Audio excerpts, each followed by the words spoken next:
There's a lot of different causes for grinding and clenching. The most common one by far is stress.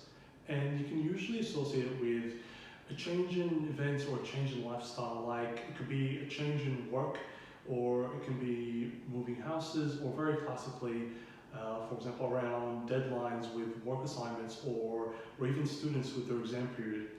And a lot of times, because it's so strongly associated with stress and a stressful time, once that stressful period passes, a lot of the time, clenching and grinding can resolve itself. If it is something that you've been aware of or that you've seen happen over a number of months or a number of years, it might be best to have a chat about what kind of treatment you can do for grinding and clenching.